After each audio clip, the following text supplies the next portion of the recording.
Kaip apjungti rūbų dizainą su ezoterika? Tai, kad turit nuosavą verslą ir nebijot prisimti atsakomybės, kalba valdovas arba imperatorius ir labai gerai plėskit tą savo verslą.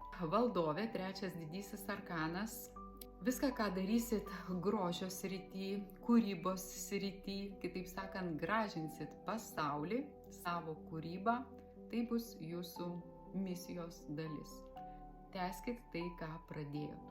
Vyriausioji žinė pas jūs yra pagrindiniai gyvenimo mokykloj ir būtent jinai yra atsakinga ne tik už regimąją gamtą, bet ir neregimąją gamtą, kas vadinasi ezoterika. Todėl į savo drabužių dizainą įtraukit daugiau gamtos elementų. Rūbas turi būti ne tik gražus, estetiškas, bet ir patogus.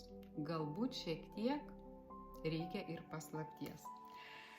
Esantis pas jūs 19 arkanas, Saulė, jisai kalba apie tai, kad turit būti matoma, reklamuotis socialiniuose tinkluose, o jeigu kalbant apie kūrybą ar rūbus, tai jie irgi turi būti ryškus, atkreipiantis į save dėmesį. Pasaulio korta sako, neapsiribokit savo miestu, savo šalim. Skleiskit žinią apie save po visą platų pasaulį per socialinius tinklus ir tik nuo jūsų pasirinkimo priklauso, kaip jūsų šitas verslas klestės, koks jis bus populiarus ir ką jūs galit sukurti pasauliui. Tai linkiu jums kuo didžiausios sėkmės ir tęskit tai, ką darot.